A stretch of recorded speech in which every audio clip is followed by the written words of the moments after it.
Hello friends, how are you all doing with this confinement? Today's topic is a bit delicate and itchy. It's about domestic violence within the context of the confinement.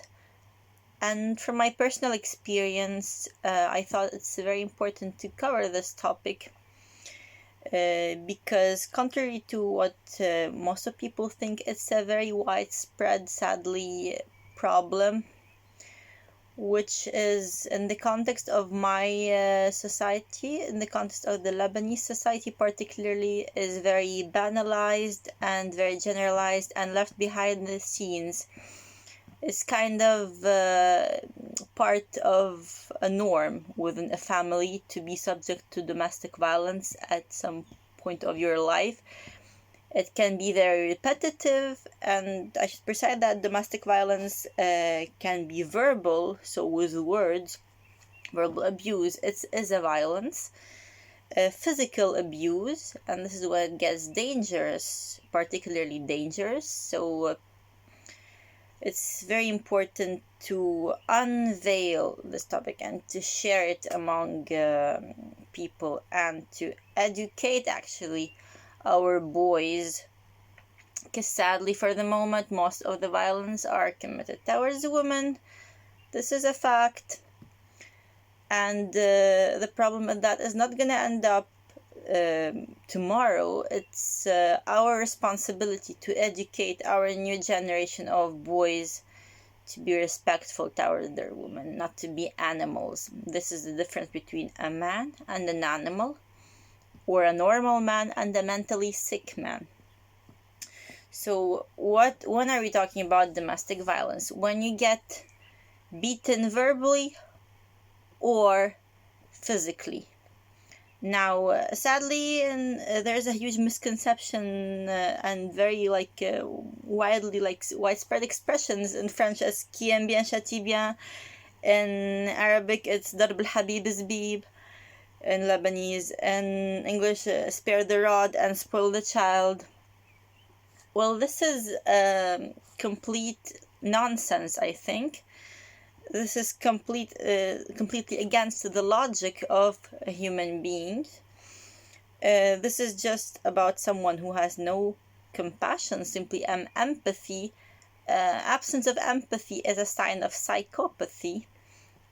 So it's a clearly red flag that the person needs a psychiatrist, actually. And sadly, just because we have this engraved idea, this hypnotic idea that a parent can do whatever he wants because he knows the best. A husband has the right to raise his hand on his woman. A brother has the right to raise his hand on his sister. So it's mostly a problem that is being faced in patriarchal societies or people with a patriarchal mentality, because it does exist in Europe, only that in Europe we have to speak facts again. It's less widespread than in, for example, Middle Eastern countries, in India, in African countries. Again, if I recontextualize in the context of Lebanon, it's a very, very widespread problem, which often is left silenced because it's a shame for a woman to talk about it, because she would be stigmatized, because she will be just pointed at by the whole society.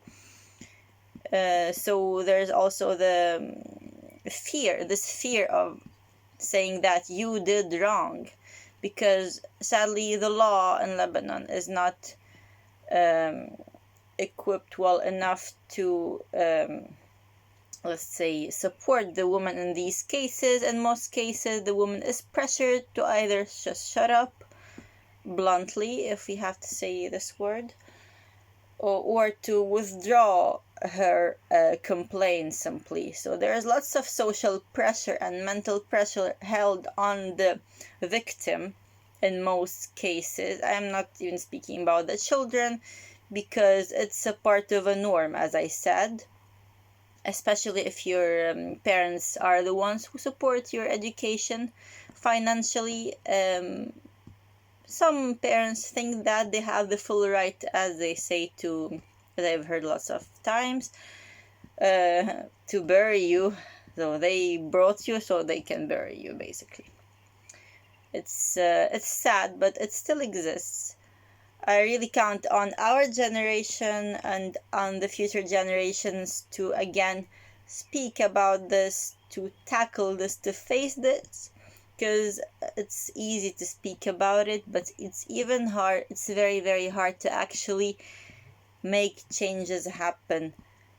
But I do have this hope, and I do encourage all women, in spite of everything, in spite of the fear, in spite of the shame, in spite of the social pressure, in spite of all the pressure that you will be getting, speak, complain. Police does exist. We are a democracy. We are a democracy. I'm speaking in behalf of Lebanon in this case. In other countries where it's more complicated in terms of system, I still encourage you to speak in any way you can. Be brave. It's not an easy topic. It's very scary to talk about it. Eventually, I'm speaking about it. I'm living in a safe country. I'm living in a safe place. And I was educated to be able to speak about this topic and to face this topic. And I know that many people are actually also working on it. I encourage you to speak. I encourage you to complain, to denounce, not to stay silent, because if you are staying silent, it means that you are tacitly supporting this, and this is unacceptable. This is unacceptable towards yourself, because no one has the right actually to raise a finger on you. You have the right to be safe. You have the right to live a healthy life without violence. So no, in Lebanese, ضرب الحبيب is beep is bullshit. ضرب الحبيب مخيف ومؤذي. In French, qui aime bien châtie bien, c'est du n'importe quoi aussi. In English, spare the rod and spoil the child. It's also bullshit. It is bullshit. I declare this bullshit. And I really encourage you to say, share this video to as many people as you can. Please respect your women. Please respect your children. Love your women. Love your children. And if you don't, it means that you're a psychopath, and then that you need a psychiatrist, or you have to go to jail simply because it's a crime. Domestic violence is a crime. It's unacceptable. I refuse and I say no. Thank you for listening to this video. I hope I count on you to share this message across the world. It's an international problem. It's not only about Lebanon. It's not only about France. It's about humanity. Thank you.